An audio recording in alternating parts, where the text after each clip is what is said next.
ಆಕಾಶವಾಣಿ ವಾರ್ತೆಗಳು. ಓದುತ್ತಿರುವವರು BA ಅಜರುದ್ದೀನ್.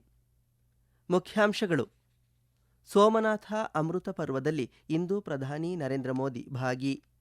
ಅಸ್ಸಾಂನಲ್ಲಿ ಹೊಸ ಸರ್ಕಾರ ರಚಿಸಲು ಹಿಮಂತ ಬಿಸ್ವಾ ಶರ್ಮಾ ಅವರಿಗೆ ರಾಜ್ಯಪಾಲ ಲಕ್ಷ್ಮಣ್ ಪ್ರಸಾದ್ ಆಚಾರ್ಯ ಆಹ್ವಾನ. ನವೀಕರಿಸಬಹುದಾದ ಇಂಧನ ಸಾಮರ್ಥ್ಯದಲ್ಲಿ ಭಾರತಕ್ಕೆ 3ನೇ ಸ್ಥಾನ, ಮಾರ್ಗನ್ ಸ್ಟ್ಯಾನ್ಲಿ ವರದಿ. IPL T20 cricket, Mumbai Indians ವಿರುದ್ಧ ರಾಯಲ್ ಚಾಲೆಂಜರ್ಸ್ ಬೆಂಗಳೂರು ತಂಡಕ್ಕೆ 2 ವಿಕೆಟ್ಗಳ ರೋಚಕ ಜಯ. ವಾರ್ತೆಗಳ ವಿವರ.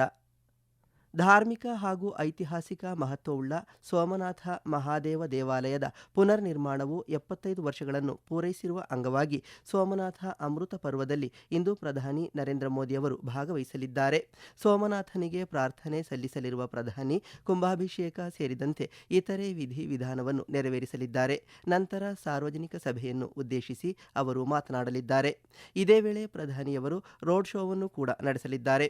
ಈ ಸಂದರ್ಭದಲ್ಲಿ ಗುಜರಾತ್ ಮುಖ್ಯಮಂತ್ರಿ ಭೂಪೇಂದ್ರ ಪಟೇಲ್ ಮತ್ತು ಉಪಮುಖ್ಯಮಂತ್ರಿ ಹರ್ಷ ಸಂಘವಿ ಕೂಡ ಉಪಸ್ಥಿತರಿರಲಿದ್ದಾರೆ.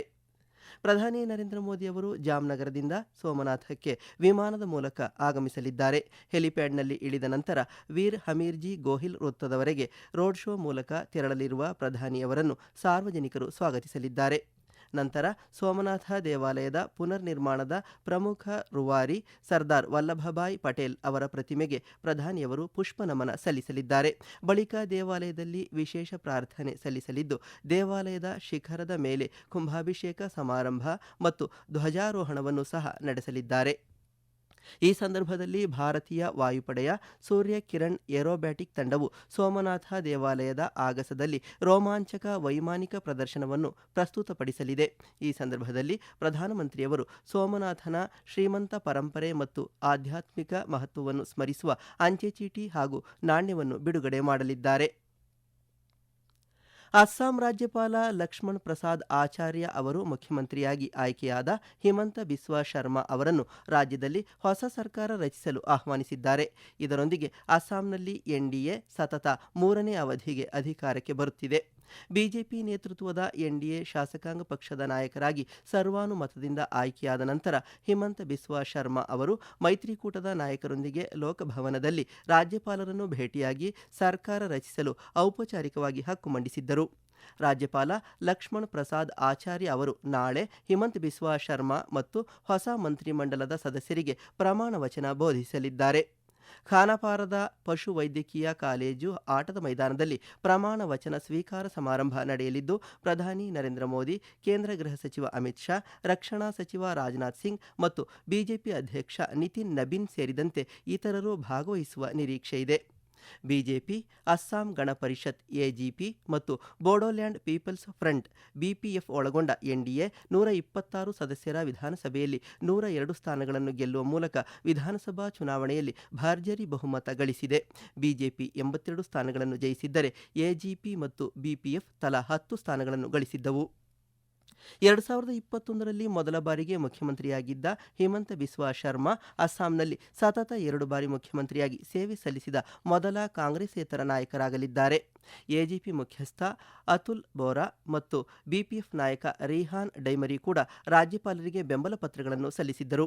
2016ರಲ್ಲಿ ಆಗಿನ ಮುಖ್ಯಮಂತ್ರಿ ಸರ್ಬಾನಂದ ಸೋನೋವಾಲ್ ನೇತೃತ್ವದಲ್ಲಿ ಬಿಜೆಪಿ ನೇತೃತ್ವದ ಮೈತ್ರಿಕೂಟ ಅಧಿಕಾರಕ್ಕೆ ಬಂದ ನಂತರ ಇದು ರಾಜ್ಯದಲ್ಲಿ NDAಯ ಸತತ 3ನೇ ಅವಧಿಯಾಗಿದೆ. ನವೀಕರಿಸಬಹುದಾದ ಇಂಧನ ಸ್ಥಾಪಿತ ಸಾಮರ್ಥ್ಯದಲ್ಲಿ ಭಾರತ ಈಗ ಜಾಗತಿಕವಾಗಿ 3ನೇ ಸ್ಥಾನದಲ್ಲಿದೆ ಎಂದು ಮಾರ್ಗನ್ ಸ್ಟ್ಯಾನ್ಲಿಯ ಹೊಸ ವರದಿ ತಿಳಿಸಿದೆ. ಭಾರತದ ನವೀಕರಿಸಬಹುದಾದ ಇಂಧನ ಪರಿವರ್ತನೆಯು ಬಾಹ್ಯ ಅವಲಂಬನೆಯನ್ನು ಕಡಿಮೆ ಮಾಡಲು ಸಹಾಯ ಮಾಡುತ್ತದೆ.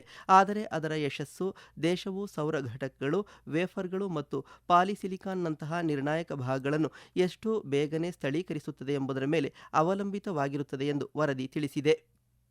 ಹೊಸ ಮತ್ತು ನವೀಕರಿಸಬಹುದಾದ ಇಂಧನ ಸಚಿವಾಲಯದ ಮಾಹಿತಿಯ ಪ್ರಕಾರ ದೇಶೀಯ ಸೌರ ಮಾಡ್ಯೂಲ್ ಸಾಮರ್ಥ್ಯವು ಮಾರ್ಚ್ 2024ರಲ್ಲಿ 38 ಗಿಗಾವ್ಯಾಟ್ಗಳಿಂದ ಮಾರ್ಚ್ 2025ರಲ್ಲಿ 74 ಗಿಗಾವ್ಯಾಟ್ಗಳಿಗೆ ದ್ವಿಗುಣಗೊಂಡಿದೆ.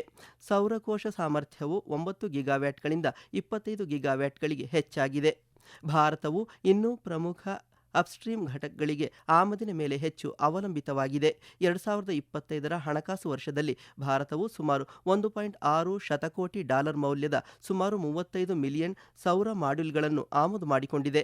ಅದರಲ್ಲಿ ಅಂದಾಜು 60-80% ಚೀನಾದಿಂದ ಪಡೆಯಲಾಗಿದೆ.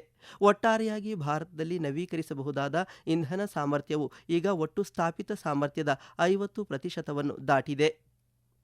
ಈ ವಾರ್ತೆಗಳನ್ನು ಆಕಾಶವಾಣಿಯಿಂದ ಕೇಳುತ್ತಿದ್ದೀರಿ.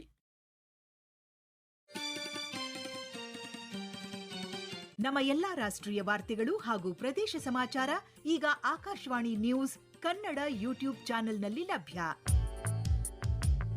ನಮ್ಮ ಎಕ್ಸ್ ಖಾತೆ ಮತ್ತು ಇನ್ಸ್ಟಾಗ್ರಾಂ ಖಾತೆ ಆಕಾಶವಾಣಿ ನ್ಯೂಸ್ ಕನ್ನಡ. ಹೆಚ್ಚಿನ ಮಾಹಿತಿಗಾಗಿ ನಮ್ಮ ಫೇಸ್ಬುಕ್ ಖಾತೆ AIR ಕನ್ನಡ ನ್ಯೂಸ್ ಅನುಸರಿಸಿ. ಮಾಹಿತಿಯ ಹೂರಣ ವಾರದ ಕಾರ್ಯಕ್ರಮ ಪ್ರಚಲಿತ ವಿದ್ಯಮಾನ ಪ್ರತಿ ಬುಧವಾರ 9:15ಕ್ಕೆ.